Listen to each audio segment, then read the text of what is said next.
Good evening and welcome once again to Live History India Circle, LHI Circle, where we have interesting conversations with you, with authors, historians, and experts on different facets of Indian history. And we normally do this every Wednesday and Saturday. So wonderful to have all our attendees today. And today the spotlight is on two very, very interesting women. One is a household name across India.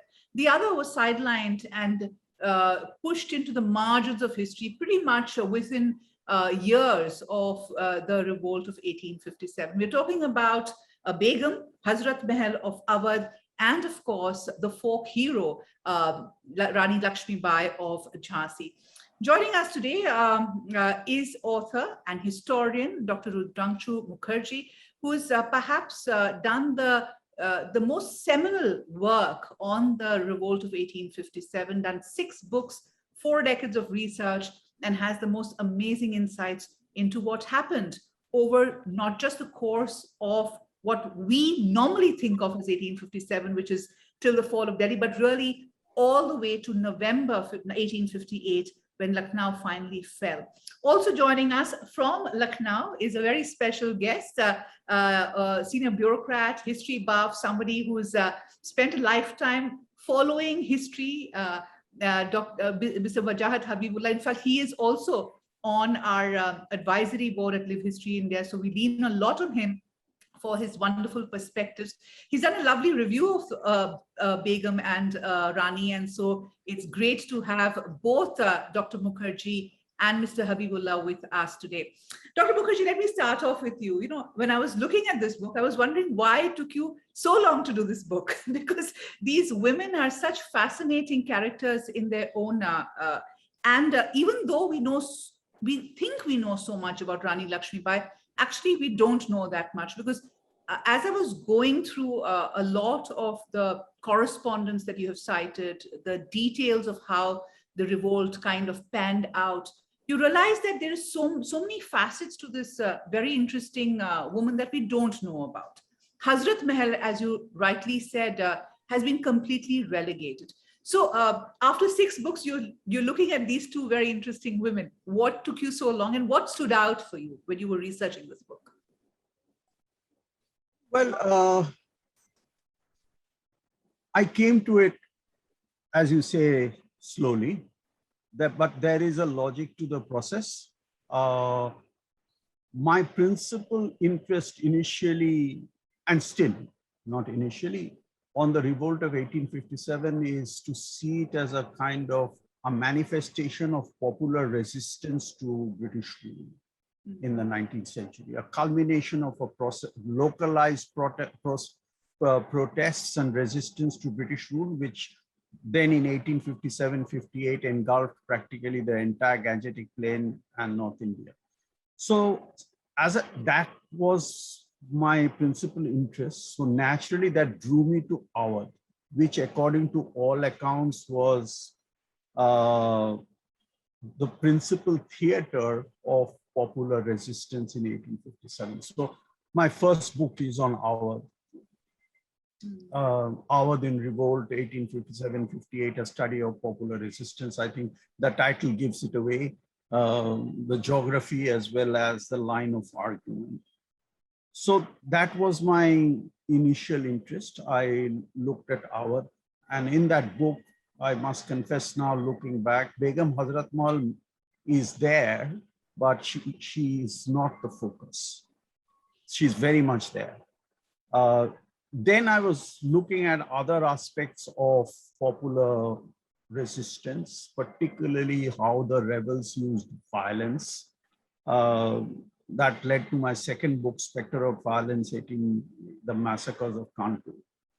Now, as I was looking at this, I realized that I hadn't studied, as I was doing these works, I hadn't looked at another very popular theater of popular resistance, that Jhansi. Okay, and so I decided to look at Jhansi. The original idea was that I would do a book on the rebellion in Jhansi. But then as I was looking at the material on Jhansi, this contrast became very stark, that here you have a rather reluctant rebel who becomes a national icon, and you have Begum Hazrat Mahal, who joins the rebellion in Awadh practically from the day it started, and now is on the margins of oblivion. So I thought this would be a good way to contrast these two, or look at these two, the trajectory of these two women together in one book. So yeah, I've come late to it, but I hope I bring a more mature perspective than I would have if I had jumped in when I was in my 20s, when I wrote my first book. Undoubtedly you have. But before I get Mr. Habibullah in, I have to ask you this question, Dr. Mukherjee.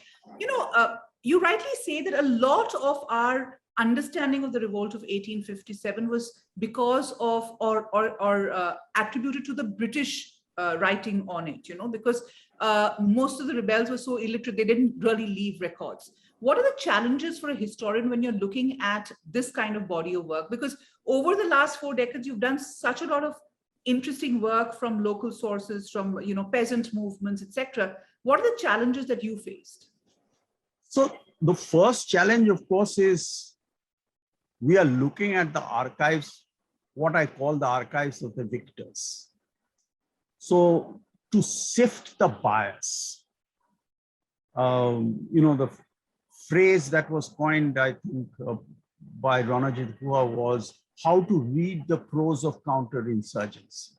So you read the prose against its grain.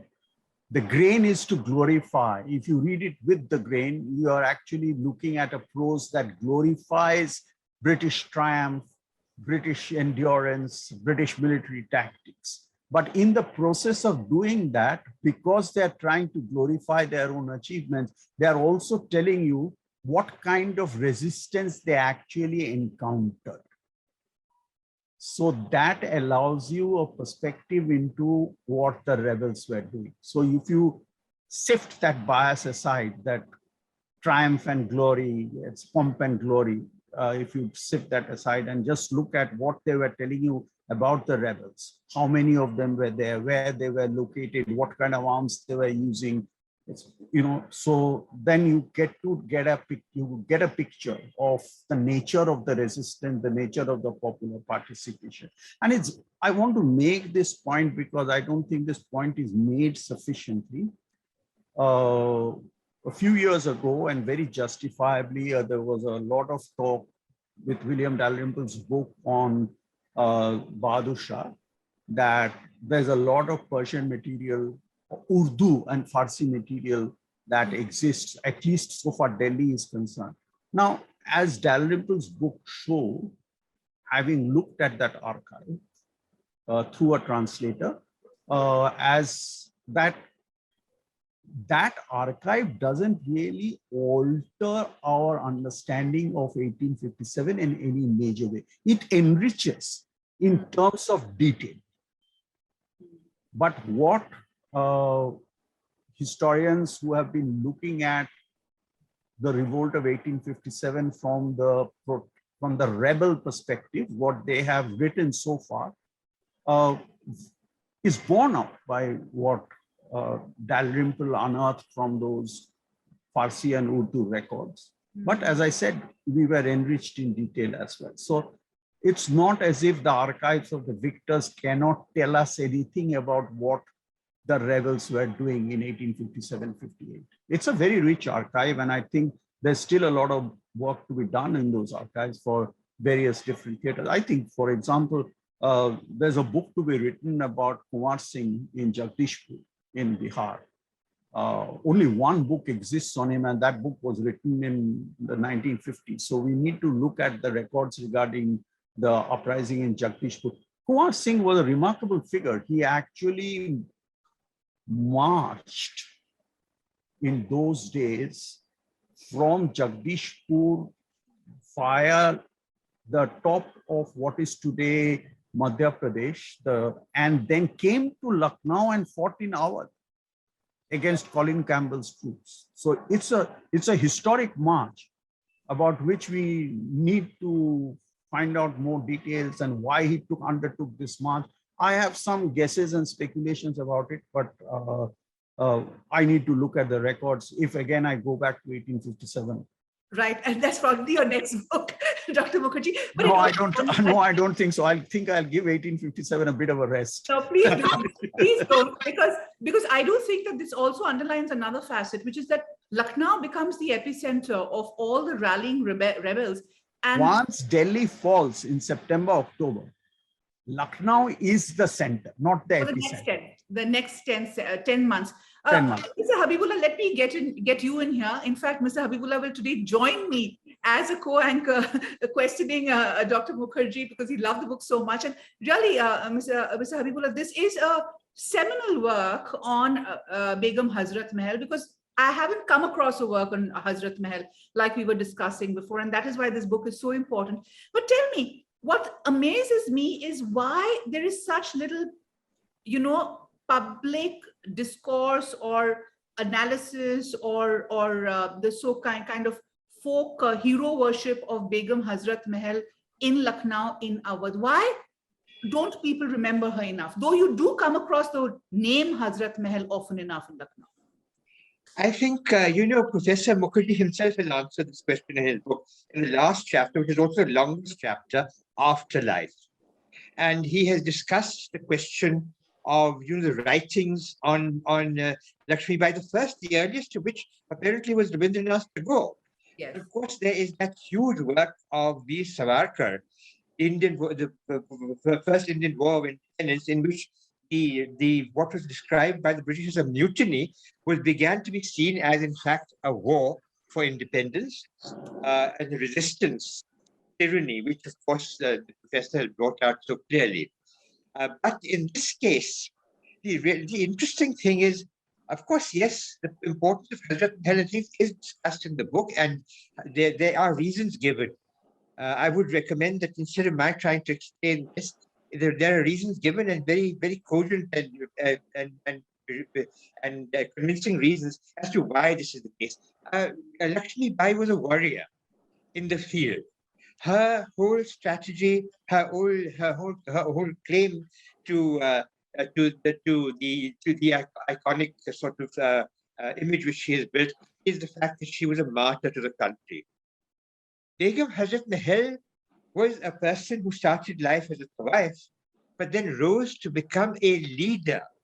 Now, the interesting thing about this is, and that is in fact the question that I'm going to put to the professor also is, I quote from the book, the embrace of a popular uprising, the thrust upon them leadership roles made them fulfill the dream, and dare one add, for women of the future too, of what a woman ought to be and ought to do.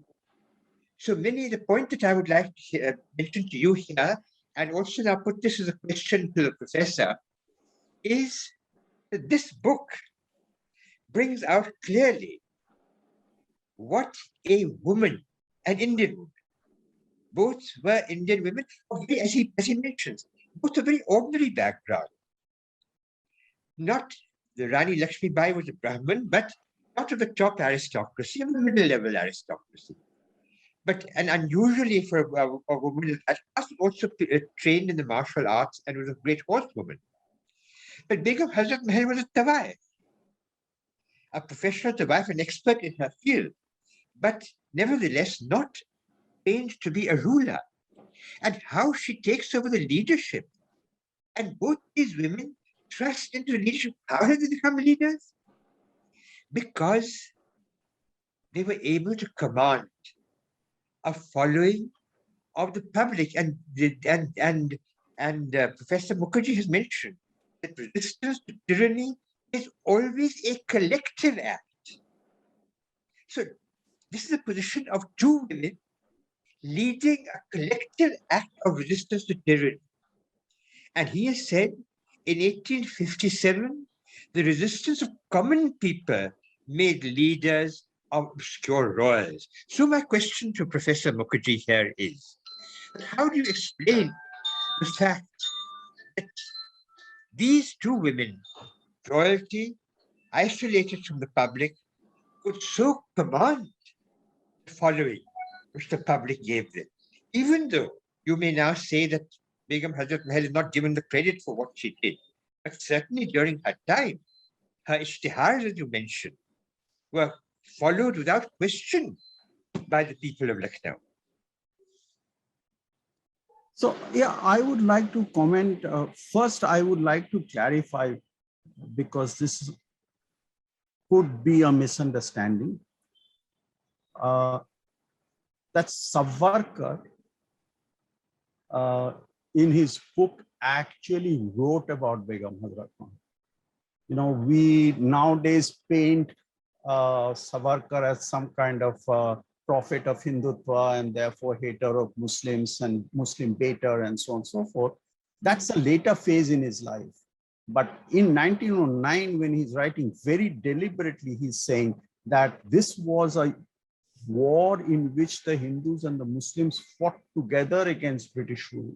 And he says, he talks about Hazrat Mahal in his chapter on Lucknow. And then he also talks about Maulavi Ahmadullah Shah. Okay. But he, talking about Hazrat Mahal, he says she was also very brave, very courageous, a brilliant organizer, but quite not in the same rank as Lakshmi Bai. So he is drawing up what I call a hierarchy of heroes.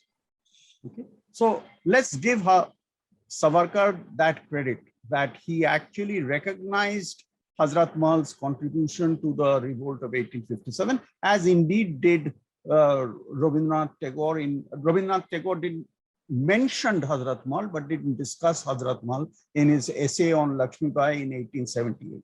Now, the other point that Mini, you raised is why this. I'll come back to the very big question that Wajahat is asking, but why is this forgetfulness, if you like, lack of a better word, regarding Hazrat Mahal? There are no folk stories, whereas folk stories abound in regarding Rani of Jhansi. Muashita Devi in a book actually says that at least in 1956, there were still people in Jhansi who believed that she's not dead.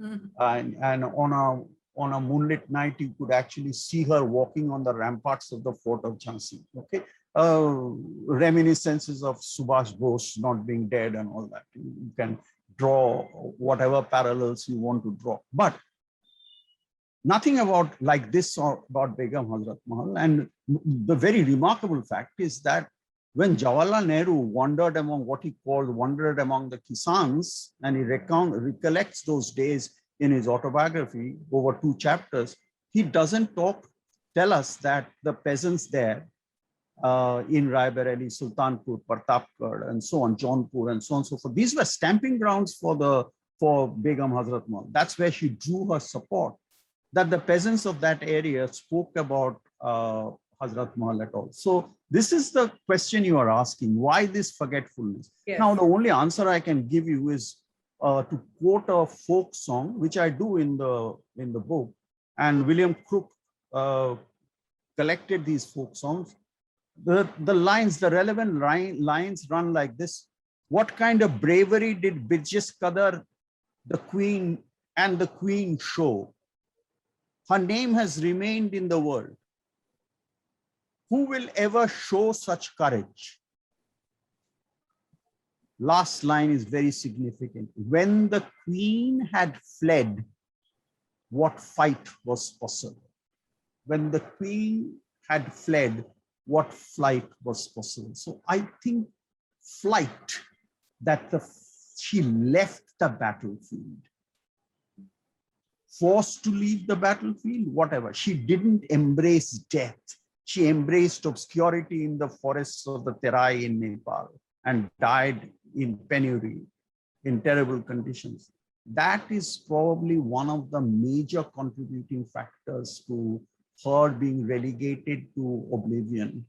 Whereas people particularly British officers, generals saw Lakshmi Bai fighting. And she died fighting on her horseback. This gives her image a different kind of a halo, which is not there for Hazrat Mahal because she fled. You know, I have this sentence which I'm rather fond of quoting, which I write, death deifies, flight is an amnesiac. So the fact that she fled. Now, coming to Wajahat's question, why did the people of Awadh show, and the people of Jhansi, show this kind of loyalty to their respective queen, their queen and their, in one case the queen, in one case the Begum. Let's take the queen first. Lakshmi Bai and her husband were known to be extraordinarily generous rulers who were committed to the welfare of their subjects. And when the mantle of authority after the rebellion has broken out in Jhansi, when the mantle of authority falls on Lakshmi Bai, she actually announces this commitment that she is committed to Jhansi, committed to the people of Jhansi. The Raj is Lakshmi Bai's. I think that word, this is what her proclamation says. The Raj is Lakshmi Bai's. I think the use of that word Raj is very important. Raj Dharma.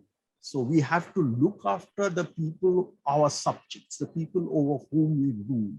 And this is one of the features of Lakshmi Bai, and that's what makes her popular, that's what makes her acceptable to the people. And they reciprocate this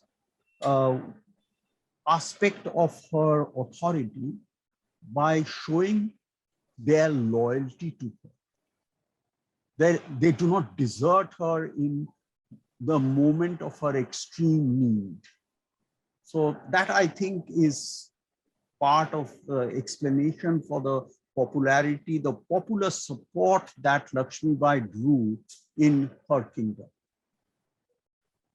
In the case of Awadh, the situation or the explanation is a little more layered. One, Begum Hazrat Mahal may not have been a popular leader, but her husband Wajid Ali Shah was an extremely popular leader, extremely popular king, who, as he himself used to say, my subjects love me. And why did they love him? Because he was part of their popular culture. He flew kites with them, he flew pigeons with them, he played the tasha with them, he danced with them, and so on and so forth. So sang songs that they love. You know, there's this marvelous line, of course, it's a piece of creative imagination, when Satyajit Ray in Shatranj Ki Khiladi makes Wajid Ali Shah ask Ali Naqi Khan, his prime minister, he said, go and ask the resident Sahib, do the subjects of Queen Victoria sing her songs? My subjects sing my songs. And how right he was, because when he was exiled and he was going to Kanpur, contemporary accounts say 10,000 people followed him to Kanpur, walking alongside him and behind his palanquin, singing his songs. You know, so that shows his popularity. He was an immensely popular leader. The British painted him in awful colors. They made, this is the misunderstanding of the culture of kingship. Dalhousie, Sleeman, Outram, they could only see kings through their westernized prisms. But Wajid Ali Shah was a different king. That doesn't make him an incompetent king. The British didn't allow him to rule. They said, why are you so bothered about ruling? We will rule for you. You just be there as the symbol. So he retreated into his world of music. He retreated into his work. He tried. He set up regiments. With beautiful names for those regiments. He watched them marches. There were drills that he prepared for the regiment. And then the resident said, what is the need of all this? We've got our troops. Disband this army of yours. So he retreated into his cultural shell. And then the British used that as an alibi to portray him as an effete and incompetent ruler. And that became the ground for annexation. But nonetheless, he was a very popular king. And that the mantle of that popularity falls on his son, Birjis Qadar, and therefore it falls on Birjis Qadar's mother, Begum Hazrat Mahal. So when the sepoys celebrate the enthronement of Birjis Qadar, they dance around the throne on which he's sitting, that makeshift throne. They dance around him. And they say, what are they saying? They are saying, you are Kanhaiya. Imagine Hindu sepoys saying this to a Muslim prince who has just been made a monarch. You are Kanhaiya. Why are they saying this? Because they are saying it because Wajid Ali Shah in one of his operas actually danced as Krishna.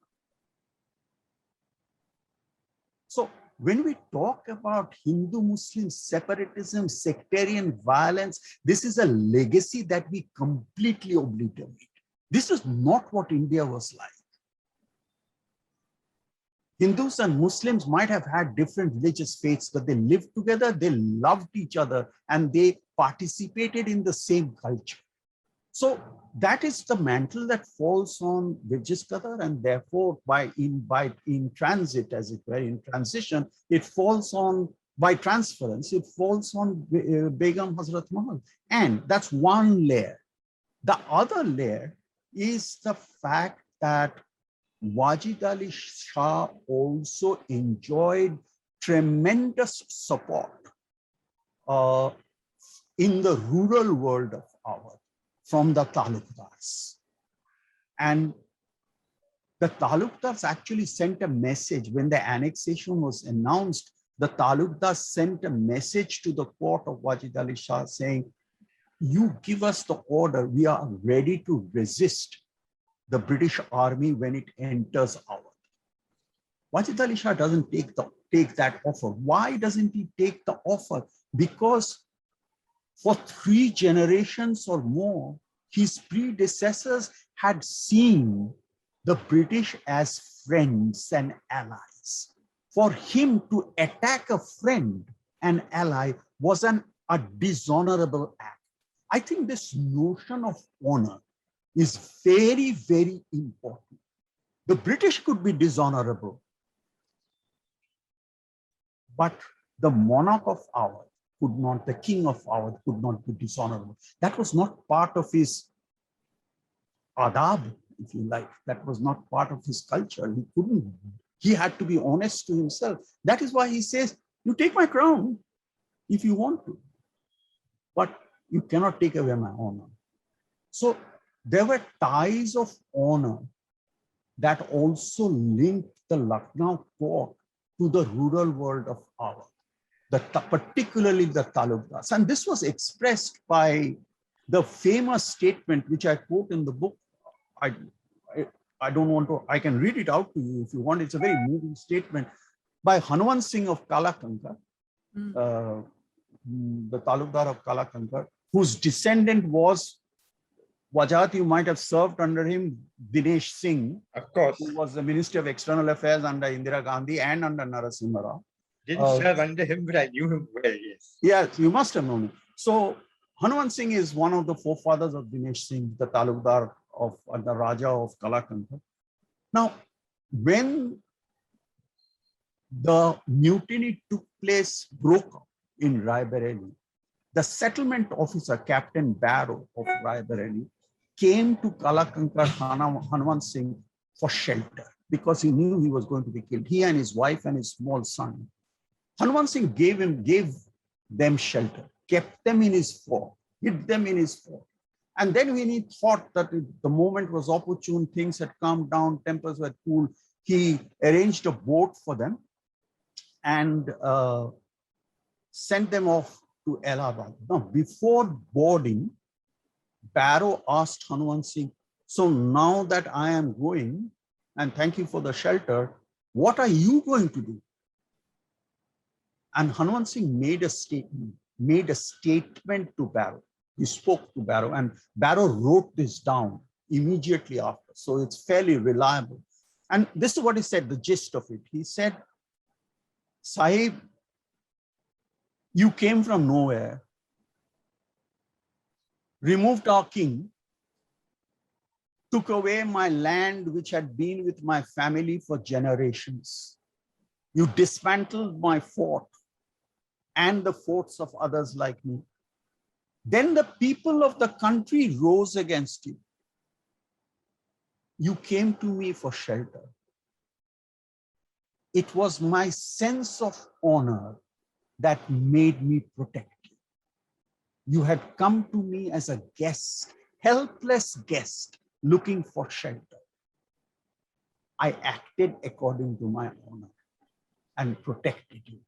Now that you are going, my honor dictates that I will ride at the head of all my peasants and retainers to Lucknow and fight next to my king, Birjis Kadar, next to my king, to drive you out of the country. So look at the shades of honor that are being delineated here. A personal sense of honor, I have to respect and protect a guest. A sense of honor that I must be with my king and fight next to alongside him. And thirdly, another layer of honor that is often missed. My peasants will also go with me. The peasants are also tied to the talukdars through a sense of honor. So I'm sorry for this long explanation, but there are these layers, and the tie, the running thread is the sense of honor. Right. And I must follow this what you said with another question. As you have said at page 11 of your work, noble and peasant all wept together. Wept together. When he was, and as you've clarified, the noble Awadh, the noble and the peasant, most of them were not Muslims at all. And they were weeping for whom? A Shia king. Yeah. But in that context, what I mentioned in my review is something that has a great deal of relevance to today. You, of course, mentioned that this is our heritage. But today, we have been fighting over the question of the Ram Janambhoomi Babri Masjid. And we know that the British Gazetteer of the province of Awadh, published in 1877-78 under the heading Janmashtami, Janmasthan and other temples, a reference to the great rupture between the Hindus and Mohammedans of 1855 in Awadh over this issue. And you are talking, you have demonstrated the relationship between the two communities in 1857 and how they united to fight for what they considered their country and their king. The reference, Wajahat, as you very well know, is to the conflict regarding what was called the Hanumangadi temple. This is not actually over the Ram Janmabhoomi temple. That hadn't become an issue in 1855. It was the Hanumangadi temple. And there's a clash in Hanumangadi, which lasts for a few months. But the interesting thing, more interesting than that clash, is the monks of Hanumangadi in 1857 joined the rebels of Faizabad. Hanumangadi is located in Ayodhya, was located in Ayodhya, what is today Ayodhya, what was called Ayodhya. And it's in the district of Faizabad. And the monks of Hanumangadi actually joined the rebels of Faizabad and fought alongside them. Right. So in other words, this great breach is something that is being greatly exaggerated by the British and is not really did not really bring about a lasting breach between major communities. And even in Jhansi, where there's a Hindu Brahmin dynasty ruling, the first proclamation that the rebels issue immediately after the mutiny says that the people belong to God. The country belongs to the Badshah. Country belongs to the Badshah. And the two religions govern. Right. Absolutely. And this just underlines the fact that our perception of that period and our perception of our own history is so completely, colored by this British attempt to divide between And Hindu. Minnie, I would reiterate once again, even a person like Savarkar recognized this. And Savarkar, just for anybody who's wondering why we are constantly referring to Savarkar, he actually did seminal work. One of the earliest works on the 1857 revolt came from him, where he actually went into the British archives and chronicled what had happened. And so we really do owe a lot to him for this. But let's, and just to get that Hindu-Muslim thing iterated, the fact that all of them went to Bahadur Shah Zafar is also a marker, because one would think that, the fact that they saw him as the king of India is also interesting. But let's get back to Hazrat Mahal. No, let me correct you. They didn't see him as king of India. They saw him. This is a very important point. They saw him as the Badshah of Hindustan. The idea of India wasn't present then. Hindustan is the term that is used again and again. Sure. The Badshah of Hindustan. Right. But let's root it back to Hazrat Mahal. The fact is that we don't know too much of her, and your work has actually given us such an interesting insight into her activities and how she thought, etc. In fact, we had, by the way, Rosie on the show, and she was the first person we had on LHI Circle, and she was talking about Hazrat Mahal. There is a reference to her being the daughter of an African, African slave. I didn't want to use the word slave because I was not too sure whether it's a slave, but an African person. But there's a lot of mystery around her. But the fact is also, like you rightly say, she was a discarded begum, because Wajid Ali Shah actually does divorce her in the run-up in 1855. Gives her talaq in 1850. But my question so she's a dancing girl, who is made into a mutta wife. Mutta wife, the word mutta is a wife for pleasure. Out of this pleasure is born a son, which is Qadar. When that son is born, she is elevated and given the grandiose rank of Begum Hazrat Mahal. Right. And she is made a part of the official harem of Wajid Ali Shah. No longer a mutta wife, she's a Begum, and given the title of a Mahal. And then, of course, he gives a talaq, and she falls from grace. And we don't know what happens to her. She is, of course, no longer part of the harem. She's no longer a Begum. Does she go back to her dancing life? Does she fall back on her career as a courtesan? We don't know. This is an obscure part of Hazrat Mahal's life till she surfaces again in 1857 in June, late May, early June. And by then, Lucknow is attracting a lot of the rebels. It is the place where there is a lot of activity. Evening of 30th May is when the mutiny breaks down. Evening of 30th, 31st May, the mutiny breaks down, breaks out in Lucknow. But then how does she rise? What do you know about her personality when you're going through the papers? What can you glean about her? Because was she in Parda? How was she? We don't know. Sharar says that she was in Parda, but I find it difficult to imagine somebody who is fighting across southeastern and northern Awadh with 1,000, 2,000, 3,000 men with her, and issuing orders, planning strategy, tactics, actually being in Parda. I find it very difficult to accept that. Though the description is that she was in Parda, and that is a distinct possibility because no British officer actually records a sighting of Begum Hazrat Khan. It's possible. So I am open-minded on it, but maybe she was partially in Parda, partially not. When she met her immediate advisors to plan strategy, she was not in Parda, but in front of the common troops, she was in Parda. That's possible. It's entirely possible, but we don't know. So we don't know actually what she looked like. The kind of portraits that you have been putting up, and it's all imaginary. That's what she looked at. We don't know. She was probably a very beautiful girl. That's what attracted Wajid Ali Shah to her. But we actually don't know.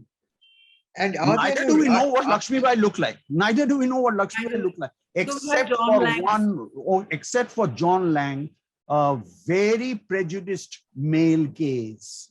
She had a full figure and she had a sari drawn around her full figure. So obviously emphasizing her breasts and her voluptuousness. Right, right. So, but we don't know. But Professor, isn't it also referred to that she was, the Begum Hazrat Mahal, personally present at the Battle of Alambagh? She was personally present at the Battle of Alambagh, but nobody actually saw her. But she was also present in many other battles. In Shankarpur, in Northern Awadh, in the territory around Barej, Gonda. She was present in many of these battles. I have some description of these battles in my other book, Awadh in Revolt. So, so she was very much present there. Right. She never fought. There's no description of her being on horseback, gun in hand or sword in hand, something like that. Whereas in contrast, Lakshmi Bai is exactly the opposite. She is visible on horseback with sword in hand. Right. We've got a couple of viewer comments coming in. Everybody seems to be enjoying this session. I must call out to Aarti Johri. She says she's very interested in, because in 2012, she did her thesis at Stanford on exactly this topic, contrasting their stories. So wonderful, Aarti, that you are joining us over here. Even Tara has commented that what a wonderful and detailed explanation of the old sense of honor, not dictated by one's religion. But, I am going to ask you about comparing the two ladies. They were contemporaries. Their lives kind of followed a track. They never met each other. And yet, you make a very interesting distinction where you say Hazrat Mahal was involved right from the beginning, but Rani Lakshmi Bai actually comes into the picture a little later. And I must quote from much later, January 1858. And I must quote from one of the letters that she writes on June 12th, I think, after that terrible massacre of Britishers in Jhansi, where she distances herself from it and actually says that she was ill-treated by the mutineers as well, which brings me to the question, how did the rebels treat the Rani of Jhansi and Hazrat Mahal before they actually gave the mantle of leading it to them? I mean, what was the interaction? How did they see them? Lakshmi Bai, we don't know how they treated. Lakshmi Bai said she was treated badly. All around me are mischievous people, she writes. But we don't know. But mind you, in neither case in Lakshmi Bai's case, certainly, sorry, I withdraw that in neither case. In Lakshmi Bai's case, certainly the sepoys didn't give her the mantle. The sepoys, having mutinied and having massacred the white population of Jhansi, all rode off to Delhi, which, as you said, was the theater of the resistance in June, July, and that entire summer. It is only when they leave and there is no British administration, no authority in Jhansi, that Lakshmi Bai reasserts her queenship. And she declares herself to be the ruler of Jhansi. So she assumes the mantle. The sepoys don't give her the mantle.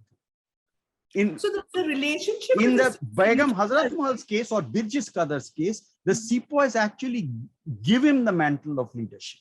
Right. Right. But may I follow this Yes. question, Also, Wajat, 1 minute. please? This is an imaginative guess. Lakshmi Bai may not have heard of Hazrat Mahal, but my guess is that it is practically impossible that Hazrat Mahal hadn't heard of Lakshmi Bai and what had taken place in Jhansi, in Gwalior, in Kalpi, because rebels who were defeated in the battles in these places, Jhansi, Gwalior, Kalpi, all moved into Awadh to fight alongside the Awadh rebels. So they must have been carrying stories about Lakshmi Bai and the kind of resistance she offered. So my guess is that Hazrat Mahal, even if vaguely, through oral transmission, must have had some knowledge of Lakshmi Bai's activities. But the other way around, I don't think is a feasible guess or a viable guess. This is where my Sorry, Wajat. question comes in. This is where my question comes in, Professor. The author Kanize Murad, of course, she's written a fictional biography of Hazrat Mahal, as you know. She mentions that Hazrat Mahal was actually in correspondence with Rani Lakshmi Bai. Is there no basis for actually coming to that conclusion?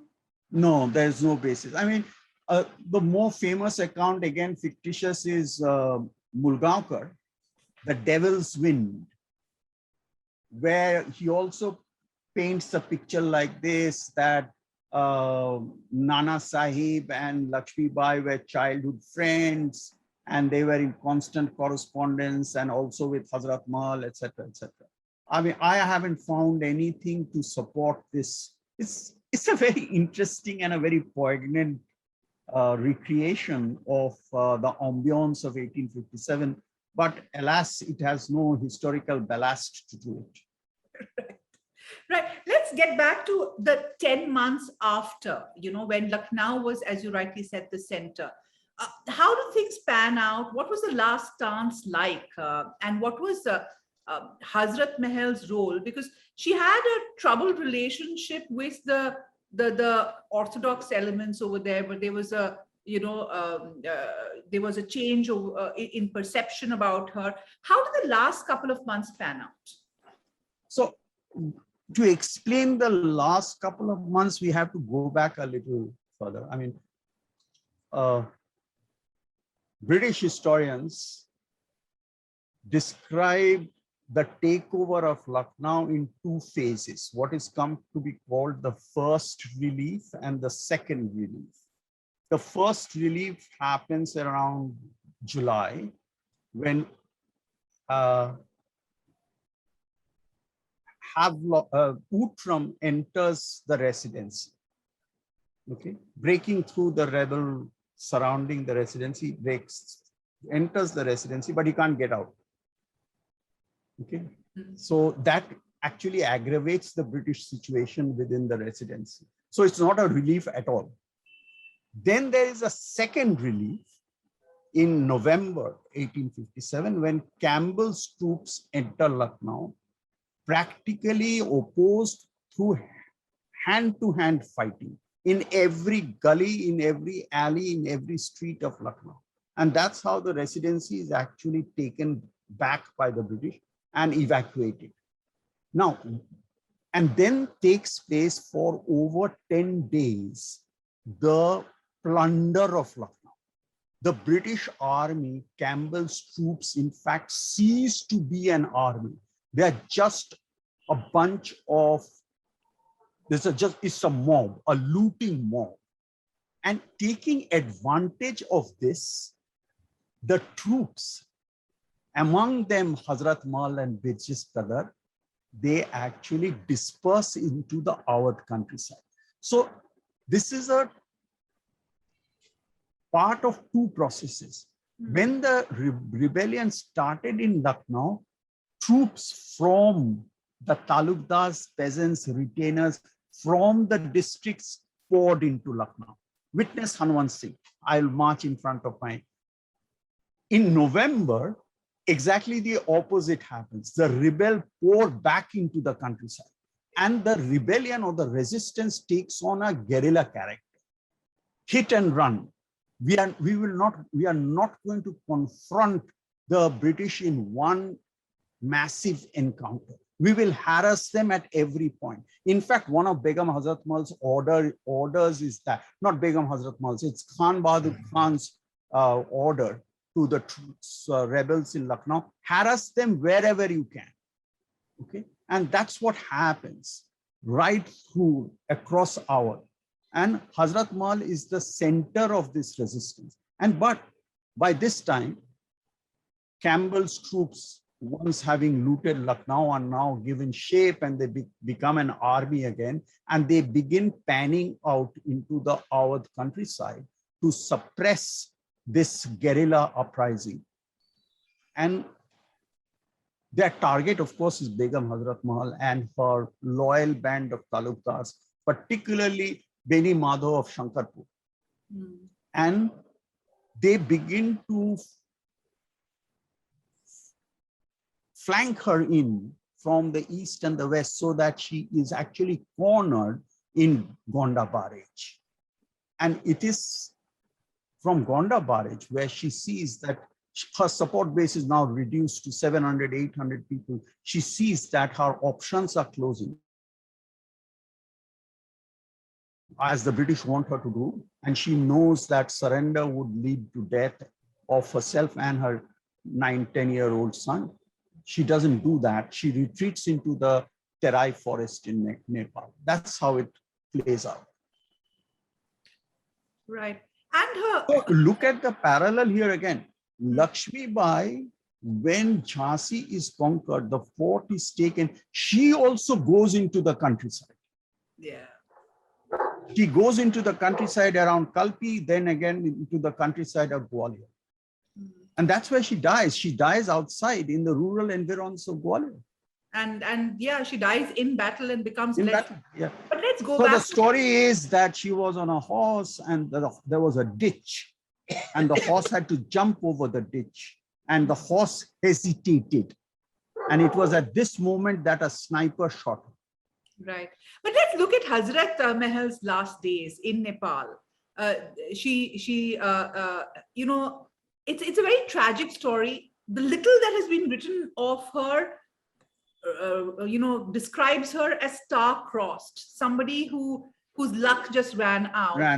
As a historian looking at her, how do you assess the last years and, you know, the very tragic end? It's a very poignant end, and from our point of view, certainly from my point of view, such an important rebel figure. Just get a one-line mention in the records which says, report has just come in that Begum Hazrat Mahal expired on around such and such date. That's all that it says. So she dies unsung and remains, might I add, unsung. Right. When the queen had fled, what fight was possible? Right. What was her reception like in Nepal? Because the Rana wasn't very happy about them coming. I don't think she ever met the Rana. She was in the forests of Terai. She never went near Kathmandu. Oh, she didn't, is it? Only Birchas No. over there. You don't think she made it to Kathmandu? No. She was in the forests of Terai. We've got one. It's not as if she sought shelter from Jang Bahadur. Jang Bahadur would have handed her over to the British authorities, because Jang Bahadur was hand in glove with Colin Campbell. He had sent his troops to support Colin Campbell's army. Right. You know, there is one question that I must take before Mr. Habibullah asks his next question. This is about the way we remember Rani Lakshmi Bai. And I think you've put it very well in your book about how she became an icon, and how, you know, you refer to Rabindranath Tagore, a 15-year-old Rabindranath Tagore writing an essay on her in 1877. Of course, you have such great writers who have immortalized her, so to say. But the question is, the revolt of 1857 gave rise to so many leaders, and there were other queens, of course, in history like Rani Avanti Bai and Uda Devi, etc. But why is it that Rani Lakshmi Bai captures the imagination and became a national icon? My answer is to that is she's a martyr. She's seen as a martyr. And even as late as 2007, she's the only leader that is remembered. And Mutkal sings that famous, puts the poem, Subhadri Kumari Chauhan's poem into music and sings it to a packed parliament in the presence of Manmohan Singh and other eminent politicians. She's the only person who is thus commemorated. There were many, many other figures of 1857 who could have been and should have been commemorated. But I say should have been. I also have certain reservations about 1857 being appropriated into our nationalist historiography. I mean, you can't have two things together. You cannot apotheosize Gandhi's nonviolent movement and in the same breath apotheosize the rebels of 1857. This is a contradiction. 1857, I think, is best treated as a standalone episode in the resistance to British rule. It has more features in common with 19th century resistance to British rule than it has with 20th century resistance to British rule. That's a very interesting point, because a lot of people say that that was the inspiration for what happened later, but you're seeing it as a standalone event. Yes, Savarkar tried. This was the purpose of Savarkar's book. Right. That 1857 is the exemplar. We must recreate it 50 years after the event. But it was But also that doesn't happen. The mainstream of nationalism becomes Gandhian. right. But it was also a time when you rightly say that There is no reference, by the way, to 1857 in any of Gandhi. Huh? There isn't, right? Yeah, absolutely. But you also say that this was a period when they were trying to retrieve, nationalists were trying to retrieve our sense of history. And 1857 became something which was most worth remembering and worth resurrecting. So there are two questions that I would like to take. One is by Datia, who says, wasn't Subhadra Kumar Chauhan's poem part of this mythologizing of Rani Lakshmibai? Of course it was, right? Of course, yeah. She became Completely. yeah. And the Completely. second, And it's a very pivotal moment in the iconization of Lakshmibai. Subhadra Kumari Chauhan's poem is a very important turning point. right. And if I may say so, Yeah. Professor, you have discussed in detail Subhadra Kumari Chauhan's poem in your Afterlife chapter. Right. Yeah, and also, what is she echoing? She is Subhadra Kumari Chauhan's refrain that she fought like a man. Who fought like a man? Rani Lakshmibai fought like a man. What was the? I'm trying to get that line. Khoob ladi खूब लड़ी mardani मर्दानी वो जो झांसी वाली रानी थी. Yeah. Okay, this is actually an echo of an Harbola song that went around the Jhansi countryside. Exactly this line. So she's echoing that folk tradition and making it a part of mainstream Hindi poetry. I am told that even today in elocution contests in schools in North India, this is the most popular song, popular poem that is recited, much like Charge of the Light Brigade is done in British schools at one time. This is our Charge of the Light Brigade, undoubtedly. But tell me, Raymond has this question, and it's a generic question. Even before the revolt, how profound were the person-to-person contacts, not just between a Rani Lakshmibai and say a Begum Hazrat Mahal, but also a Nana Sahib and Bahadur Shah Zafar, etc. Were there connections? Were they in touch when you actually went through the archives? No, there is no interconnectivity. All islands in their own. No interconnectivity at all. Except that everybody acknowledged that Bahadur Shah was the Badshah of Hindustan. Birchis Qadar, in all his proclamations, he didn't, of course, issue the proclamations. Begum Hazrat Mahal issued the proclamations under the seal of Birchis Qadar. Birchis Qadar is described as the Wali Wali of Bahadur Shah, the delegate or the representative of, and this is again harking back to the history of Awadh. Even though it was an independent principality or an independent kingdom, the kings of Awadh or the Nawabs of Awadh, king they became much later, the Nawabs of Awadh always accepted the suzerainty of the Badshah in Delhi. You know, one question that I've been meaning to ask you is that what we don't, we forget is that Wajid Ali Shah was alive during this time. He was, if I'm not mistaken, important in Fort William while Hazrat Mahal and Yes. And which is very interesting. Because how do you see this interplay? I mean, he was, of course, you know, relegated to the background, but he doesn't come into the picture at all. He doesn't come. I don't even, I'll be very surprised if he knew of what was going on. Really? Because he was kept in seclusion. Very much a prisoner. In fact, No, the family of Wajid Ali Shah still lives in Calcutta, and I had gone and visited them. And my in friend, an area called Metia Bruce. yes, that's right.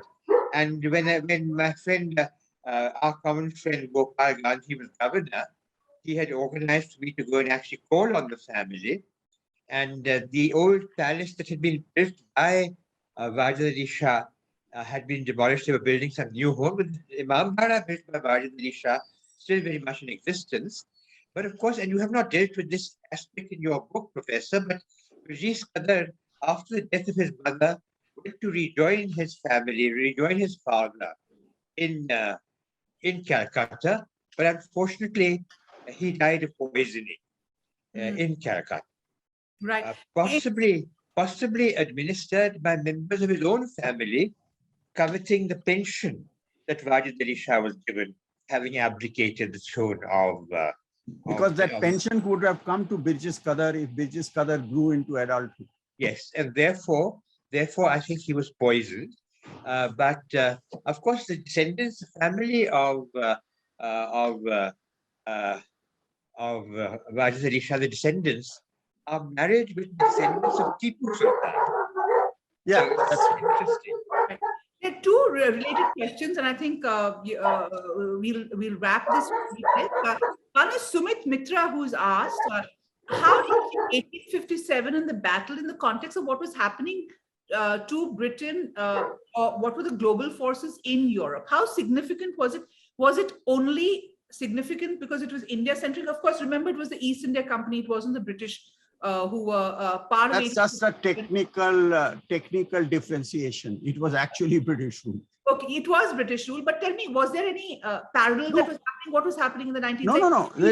It's actually a very interesting question.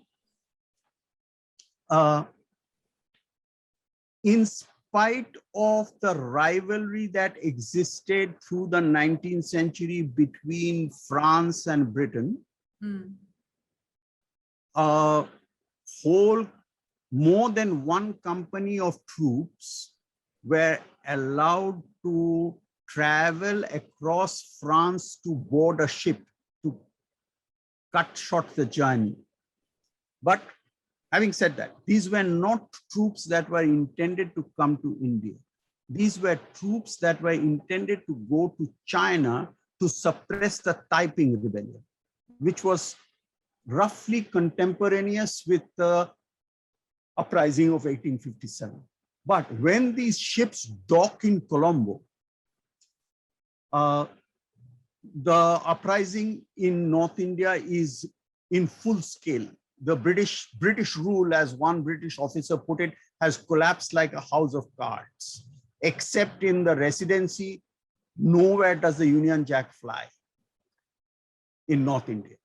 So in Colombo, the telegram went that these ships are not to proceed to Canton or Shanghai, but they are to proceed to Calcutta. And from Calcutta, using the newly laid tracks, railway tracks, these troops were transported. Mind you, this is June 1857, height of the North Indian summer. So they are not made to march. Many of them would have died if they had marched. So they are taken up by train to Allahabad. And then from Allahabad, they march into Kanpur, Benares, Lucknow, and so on and so forth. Okay. So this is the context. I mean, that's how important the importance that the British rulers gave to the uprising of 1857, that they actually moved troops that were intended for the Taiping rebellion and made them come to India. For the And France also cooperated in this effort. Right. For the British, of course, 1857 was a jolt. The way Yes. Britishers had been killed by Yeah. the soldiers turning their guns to them. I mean, I don't think they ever got over it, right? Because even in They never got over it. 1990, also Jallianwala Bagh, there are references to General Dyer. Dyer was obsessed by Obsessed, what really. had happened in 1857. Yeah. Yeah, but the British never forgot. They, of course, never forgot 1857 and the jolt they received, but they didn't ever remember the kind of violence that they had unleashed in India over 100 years. And even in that summer of 1857, when the troops that I just described were marching from Allahabad into the North Indian heartland, the London Times correspondent William Howard Russell was with those troops. And Russell describes in his diary that right down the Grand Trunk Road, which had trees on both sides, there were no trees from which more than 4 or 5 people were hung. Every man, male, who they could lay their hands on, whether he was a rebel or not, Right. was executed without trial. And in the environs of Benares, a 12-year-old boy was seen beating a military drum. He was probably playing with it. He had picked it up on the streets. He was bayoneted to death. Oh, God. This is the kind of violence that the British unleashed. And they don't write about it. They don't speak about it. Right. In fact, Sumit Mitra, you're absolutely right. Aftermath of 1857 and the British revenge was terrible. Pradeep Basu has this question: why were there so little reactions to the uprising in the East?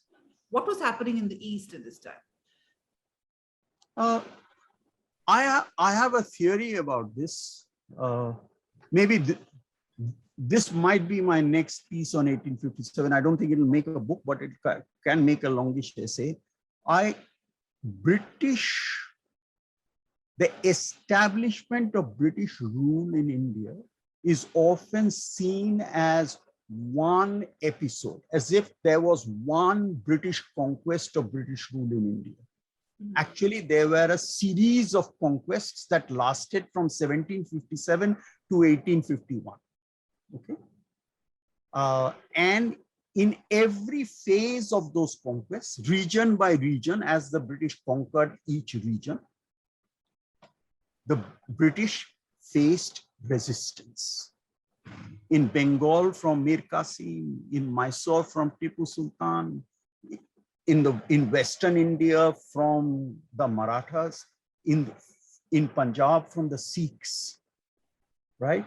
So there is a regionalization of British conquest and there's a regionalization of resistance to British rule. North India, Awadh, particularly Awadh, and Awadh was a very large territory, is one of the last to be taken over. And the rebellion of 1857 represents the resistance to British rule in North India. That is why these events are focused in North India. East India had already resisted British rule from 1763-64 onwards. And there were a continuous stream of peasant uprisings in Eastern India, continuing right up to the Santal uprising of 1855. So it's not as if Eastern India hasn't rebelled against British rule. Eastern India just hasn't rebelled in 1857. It had rebelled before. So that's my pro tem answer.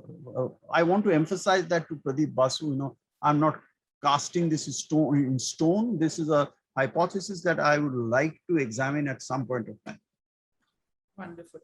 Some closing comments on this discussion, because, I think the women, the Begum and the Rani are such spectacular characters, but we must talk about their sons also, who had such tragic ends. Mr.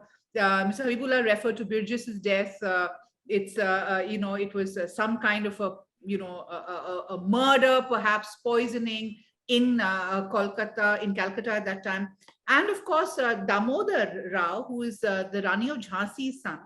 We have done a wonderful story of what happened to Damodar after the Rani's death. And it's really tragic, isn't it? Because he's, left. He used to roam around the environs of Jhansi after the rebellion had been suppressed, practically like a beggar, a prince as a beggar, begging for alms, food, and continuously petitioning the British government for a pension. And they give him some paltry amount at the other.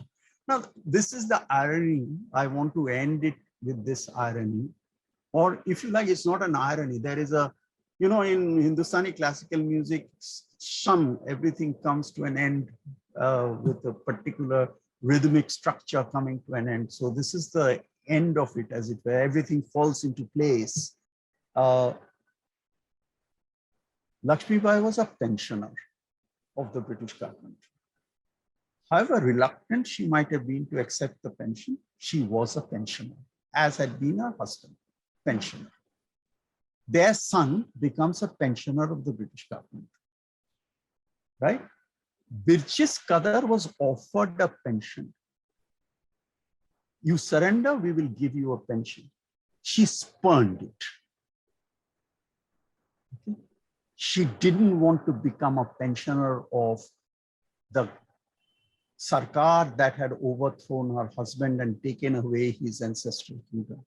So Birjes Qadar didn't receive any pension from the British government. So a non-pensioner's son ends as a non-pensioner. A pensioner's son ends as a pensioner. Right.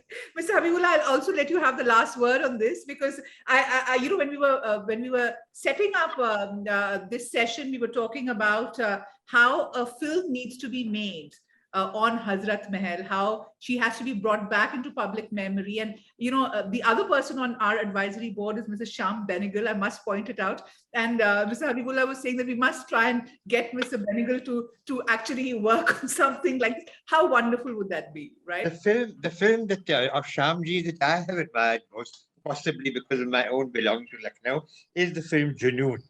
And I think a fitting sequel to the film Junoon would be a film on Hazrat Mahal, of whom, once I discussed it earlier at a book fest with Mr. Nasiruddin Shah, and Nasiruddin Shah had said we don't have a full story to make a film of.